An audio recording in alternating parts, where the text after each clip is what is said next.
இந்திய பாகிஸ்தான் போர் விவகாரத்தில் மூன்றாவது ஒரு நாடு வந்து இந்த போர் நிறுத்தம் வந்திருக்குன்னு சொல்லி பிரதமர் ட்ரம்ப் அறிவிக்கிற அளவுக்கு இருக்குது. ஆனால் நம்மளுடைய பாலிசி வந்து இந்த பிரச்சனைகள்லாம் மூன்றாவது நாடு தலையிடக்கூடாதுன்றது காஷ்மீர் விவகாரத்தை பொறுத்தவரை. ட்ரம்ப் அறிவிச்ச பிறகு பிரதமர் அறிவிக்கிறாரு. இப்ப நம்ம வேற வெளி அழுத்தத்துக்கு ஆளாகி இருக்கிறோமா அப்படின்றதான் இது ஒரு கேள்வி. பிரதமர் முதல் அறிவிக்க ஏற்கனவே இது குறித்து நான் எனது அதிர்ச்சியை வெளிப்படுத்தியிருந்தேன். ட்ரம்ப் அவர்களுடைய அறிவிப்பு வெளியானதும் இதில் ட்ரம்ப் அவர்கள் அறிவிப்பதற்கு என்ன இருக்கிறது, ஏன் இந்திய அரசோ அல்லது பாகிஸ்தான் அரசோ இருதரப்பும் நாங்கள் பேசி முடிவெடுத்திருக்கிறோம், இனி போர் இருக்காது என்று அறிவிக்கவில்லை என்ற கேள்வியை உடனடியாக நான் பதிவு செய்தேன், எழுப்பினேன். இப்போதும் அந்த கேள்வி எழுப்ப கடமைப்பட்டிருக்கிறோம்.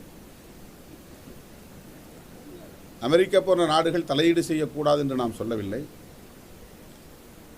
இரண்டு தரப்பு மோதிக்கொள்கிற போது மூன்றாவது ஒரு தரப்பு தலையிட்டு சமரசம் பேசுவது என்பது தேவையான ஒன்றுதான்.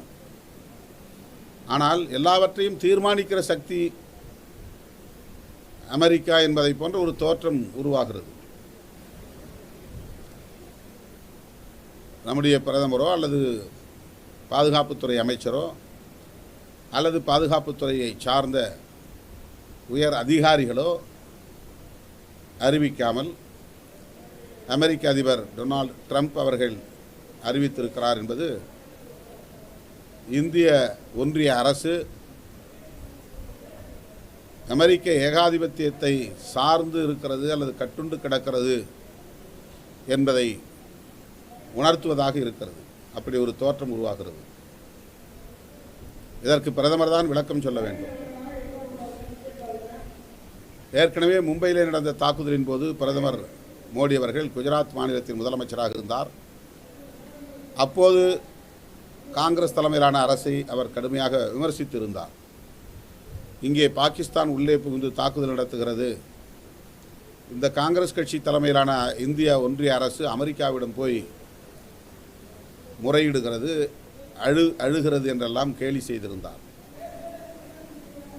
அவர்தான் இன்றைக்கு நம்முடைய பிரதமராக பொறுப்பேற்றிருக்கிறார். ஆனால் இந்தியாவின் இறையாண்மையை அவர் பாதுகாக்கிறாரா என்கிற கேள்வியை எழுப்பும் அளவுக்கு நம்முடைய இந்திய ஒன்றிய அரசின் ஆட்சி நிர்வாகம் இருக்கிறது என்பது வேதனைக்குரியது.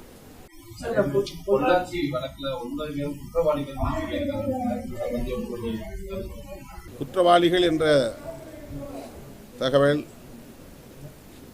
ஆறுதலை தருவதாக இருக்கிறது. ஆனால் அவர்களுக்கு என்ன தண்டனை வழங்கப் போகிறார்கள் என்பது இன்னும் சில மணி நேரங்களில் நமக்கு தெரிய வரும்.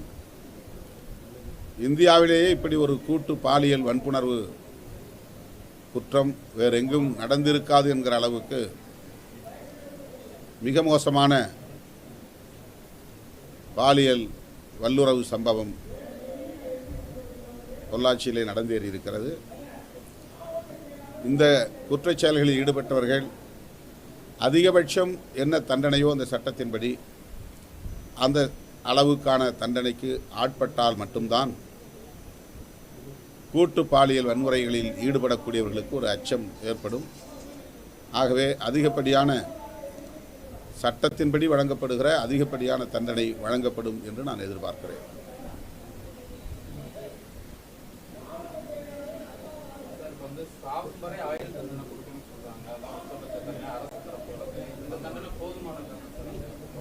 என்ன தண்டனை அறிவிக்கலையே?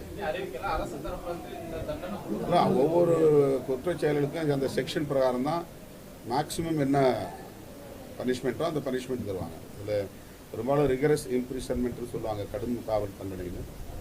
அந்த மாதிரி தண்டனையா அல்லது ஆயுள் தண்டனைங்கிறத பொறுத்துருக்கோம்.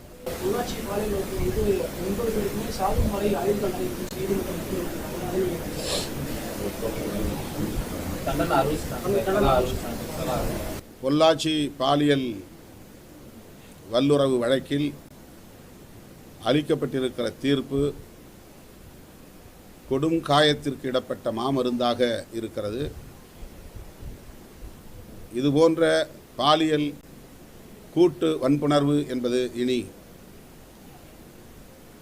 தமிழகத்தில் மட்டுமல்ல இந்தியாவில் எங்கும் நடந்தேறக்கூடாது என்கிற ஒரு அச்சுறுத்தலை தருவதாக இந்த தீர்ப்பு அமைந்திருக்கிறது. இதனை மனப்பூர்வமாக விடுதலை சிறுத்தைகள் கட்சி வரவேற்கிறது. மதச்சார்பின்மைக்கு மிக பெரும் தீங்கு பாஜக அரசால் வளர்ந்து வருகிற சூழலில் அனைத்து தரப்பு ஜனநாயக சக்திகளும் ஓரணியில் திரள வேண்டும் என்பதை ஒரு அறைகோலாக விடுதலை சிறுத்தைகள் கட்சி வேண்டுகோள் விடுக்கிறது. திருச்சிராப்பள்ளியில் நடைபெறவிருக்கிற இந்த மாபெரும் பேரணியில் அனைத்து தரப்பு ஜனநாயக சக்திகளும் பங்கேற்க வேண்டும் என்றும் அழைப்பு விடுக்கிறோம்.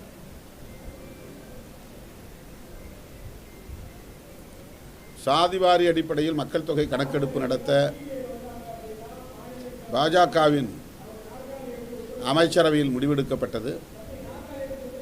ஆனால் அந்த கணக்கெடுப்பு எப்போது நடத்தப்படும் என்பதை பிரதமர் அறிவிக்கவில்லை.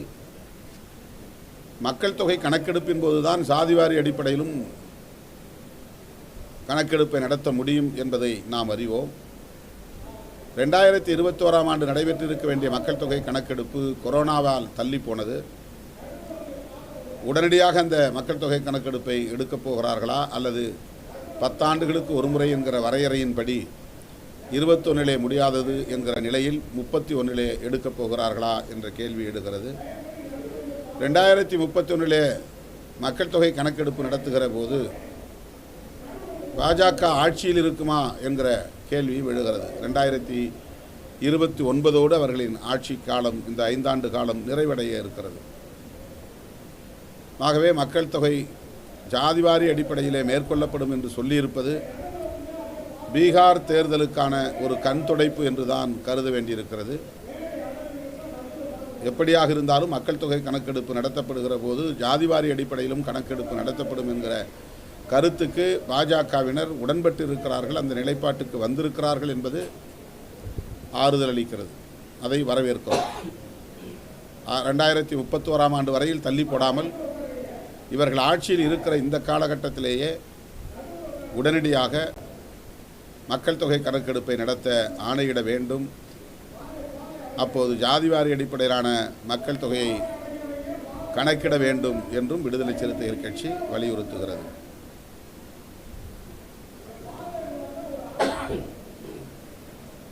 புதுக்கோட்டை மாவட்டம் வடகாடு என்னும் கிராமத்தில் அடைக்கலம் காத்த ஐயனார் திருக்கோயில் ஆதிதிராவிடர் மக்கள் வழிபடும் ஒரு திருக்கோயிலாகும். அந்த கோயில் தொடர்பாக நீதிமன்றத்திலே வழக்கு நடந்தது.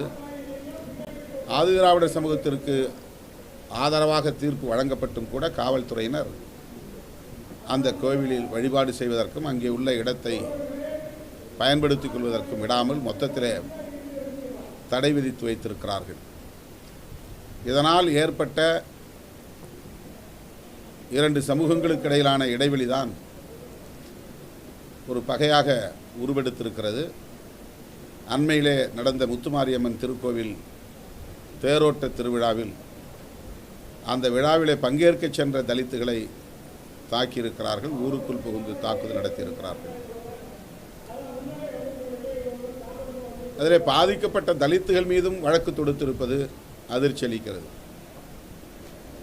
காவல்துறை திரும்ப பாதிக்கப்பட்டவர்களையே ஒடுக்குவதில் குறியாக இருக்கிறது என்பது வேதனை அளிக்கிறது. கோவில் தொடர்பான ஒரு வழக்கு தான் இந்த பிரச்சனைக்கு பின்னணி காரணமாக இருக்கிறது என்பதை மூடி மறைத்துவிட்டு 2 தரப்பை சார்ந்த இளைஞர்கள் குடிபோதையில் அடித்து கொண்டார்கள், அதனுடைய விளைவாகத்தான் ஊருக்குள் புகுந்து தாக்குதல் நடத்தியிருக்கிறார்கள் என்று நியாயப்படுத்துகிறது காவல்துறை. எது பின்னணி காரணமாக இருந்தாலும் ஒரு குடியிருப்புக்குள்ளே புகுந்து தாக்குதல் நடத்துவது எந்த வகையில் ஏற்புடையதாக இருக்க முடியும்? ஆக அவர்கள் மீது வழக்கு தொடுத்தவர்கள் பேலன்ஸ் செய்கிறோம் என்கிற பெயரில் பாதிக்கப்பட்ட தலித்து இளைஞர்கள் மீதும் வழக்கு தொடுத்து அவர்களையும் 5 பேரை கைது செய்து ரிமாண்ட் செய்திருப்பது வன்மையான கண்டனத்திற்குரியது. அவர்கள் மீதான பொய் வழக்குகளை திரும்ப பெற வேண்டும், அவர்களை விடுவிக்க வேண்டும் என்று வலியுறுத்துகிறோம். இந்த கோரிக்கைகளை வலியுறுத்தி இன்றைக்கு நடைபெறுவதாக இருந்த, எனது தலைமையில் நடைபெறுவதாக இருந்த ஆர்ப்பாட்டத்திற்கு காவல்துறை அனுமதி மறுத்துவிட்டது. கேட்டால் தாக்கியவர்களும் போராட்டம் நடத்த அனுமதி கேட்கிறார்கள் என்று காவல்துறை சொல்லுவது வினோதமாக இருக்கிறது. பாதிக்கப்பட்டவர்கள் போராட்டம் நடத்துவதற்கும் தாக்குதல் நடத்தியவர்கள் போராட்டம் நடத்துவதற்கும் வேறுபாடு இல்லையா என்ற கேள்வி எழுகிறது. எனவே மதுரை உயர்நீதிமன்ற கிளையில் அப்போராட்டத்தை நடத்துவதற்கு அனுமதி கோரி விடுதலை சிறுத்தைகள் கட்சியின் சார்பில் வழக்கு தொடுத்திருக்கிறோம். அந்த வழக்கு விரைவில் விசாரணைக்கு வர இருக்கிறது.